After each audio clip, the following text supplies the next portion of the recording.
नमस्कार। रेणुका रानी सिंह महादेव के चैनल में आप सभी का हार्दिक अभिनंदन एवं स्वागत है।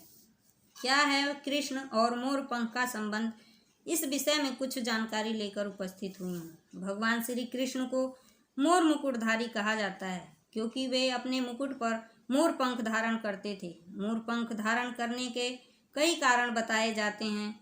आइए जानते हैं मोर पंख धारण करने की कथा। महारास लीला के समय राधा ने उन्हें वैजयंती माला पहनाई थी। कहते हैं कि एक बार श्री कृष्ण राधा के साथ नृत्य कर रहे थे, तभी उनके साथ ही झूमकर नृत्य कर रहे एक मोर का पंख भूमि पर गिर गया तो प्रभु श्री कृष्ण ने उठाकर उसे अपने सिर पर धारण कर लिया। जब राधा जी ने उनसे इसका कारण पूछा तो उन्होंने कहा कि इन मोरों के नाचने में उन्हें राधा जी का प्रेम दिखता है। कहते हैं कि श्री राधा रानी के यहाँ बहुत सारे मोर थे।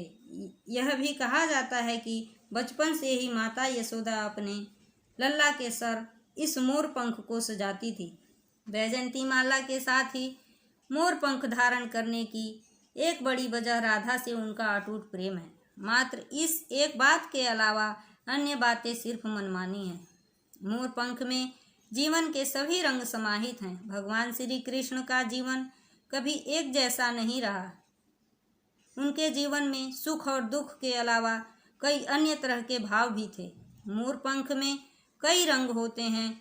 यह जीवन रंगीन है, लेकिन यदि दुखी मन से जीवन को देखेंगे तो हर रंग बेरंग लगेगा और प्रसन्न मन से देखेंगे तो यह दुनिया बहुत ही सुंदर है, बिल्कुल मोर पंख की तरह। कई ज्योतिष विद्वान मानते हैं कि भगवान श्री कृष्ण ने यह मोर पंख इसीलिए धारण किया था क्योंकि उनकी कुंडली में काल सर्प दोष था। मोर पंख धारण करने से यह दोष दूर हो जाता है, लेकिन जो जगत पालक है उसे किसी काल सर्प दोष का डर नहीं। कई लोग यह मानते हैं कि मोर ब्रह्मचर्य का प्रतीक है। मोर पूरे जीवन एक मोरनी के संग रहता है। मोरनी का गर्भधारण मोर के आंसुओं को पीकर होता है, अतः इसीलिए इतने पवित्र पक्षी के पंख को स्वयं भगवान श्री कृष्ण अपने मस्तक पर धारण करते हैं। कहते हैं भगवान श्री कृष्ण मोर पंख धारण करके यह संदेश देना चाहते हैं कि मेरे लिए दोनों ही समान हैं। श्री कृष्ण के भाई शेषनाग के अवतार थे और मोर तो नाग का शत्रु होता है। मोर पंख को माथे पर लगाकर उन्होंने यह बताया है कि मित्र और शत्रु के लिए उनके मन में समभाव है। राधा कृष्ण के प्रेम की कई सारी कहानियां हैं जिन्हें पढ़कर या सुनकर उनके प्रेम की पराकाष्ठा का एहसास होता है, लेकिन कुछ ऐसे भी किस्से हैं जिन्हें जानकर हैरानी होती है। कृष्ण के सिर पर सजने वाला मोर पंख भी ऐसे ही एक किस्से का हिस्सा बना। कथा मिलती है कि गोकुल में एक मोर रहता था। वह श्री कृष्ण का अनन्य भक्त था। एक बार उसने श्री कृष्ण की कृपा पाने के लिए कन्हैया के द्वार पर जाकर जप करने का विचार किया।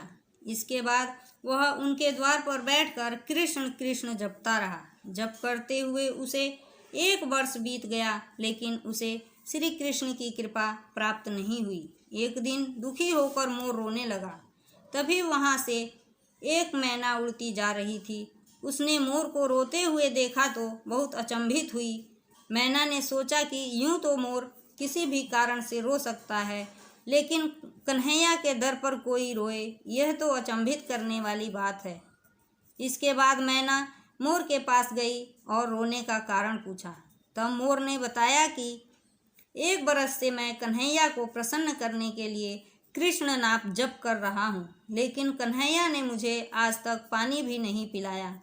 यह सुन मैना बोली, मैं श्री राधे रानी के बरसाने से आई हूँ, तू मेरे साथ वहीं चल। राधे रानी बहुत दयालु हैं, वह तुझ पर जरूर कृपा करेंगी। मोर ने मैना की बात मान ली और दोनों ही उड़ते उड़ते बरसाना पहुंच गए, लेकिन मोर ने राधा रानी के दर पर भी कृष्ण नाम का ही जप किया। यह सुनते ही श्री राधे दौड़ती हुई आई और मोर को गले से लगा लिया। राधा रानी ने मोर से पूछा, तू कहाँ से आया है? तब मोर ने कहा कि जय हो राधा रानी की, आज तक सुना था कि तुम करुणामयी हो और आज देख भी लिया। राधा रानी बोली, वह कैसे? तब मोर बोला, मैं पिछले 1 बरस से कन्हैया के द्वार पर कृष्ण नाम जप कर रहा हूँ, लेकिन पानी पिलाना तो दूर, उन्होंने तो मेरी और देखा तक नहीं। तब राधा रानी ने कहा कि नहीं, मेरे कान्हा ऐसे निर्मोही नहीं है। किशोरी जी ने कहा कि फिर से तुम कन्हैया के द्वार पर जाओ, लेकिन इस बार कृष्ण नहीं, राधे राधे रटना। मोर ने राधा रानी की बात मान ली और लौटकर गोकुल वापस आ गया। फिर से कृष्ण के द्वार पर पहुंचा और राधे राधे रटने लगा। यह सुनते ही कृष्ण दौड़े चले आए और मोर से पूछा, तुम कहाँ से आए हो? तब मोर ने कहा, हे माधव, 1 बरस से तुम्हारा नाम संकीर्तन कर रहा था, तब तो तुमने मुझे पानी तक नहीं पिलाया। आज राधे राधे जपने पर दौड़े चले आए। मोर की बात सुनकर श्री कृष्ण जी बोले, मैंने तुझको कभी पानी नहीं पिलाया, यह मैंने पाप किया है, लेकिन तूने राधा का नाम लिया, यह तेरा सौभाग्य है। इसीलिए मैं तुझको वरदान देता हूँ कि जब तक यह सृष्टि रहेगी, तेरा पंख सदैव ही मेरे शीश पर विराजमान होगा। साथ ही जो भी भक्त किशोरी जी का नाम लेगा, वह भी मेरी शीश पर रहेगा। इसी के साथ मैं अपनी वाणी को विराम देती हूँ। जय हिंद, जय भारत।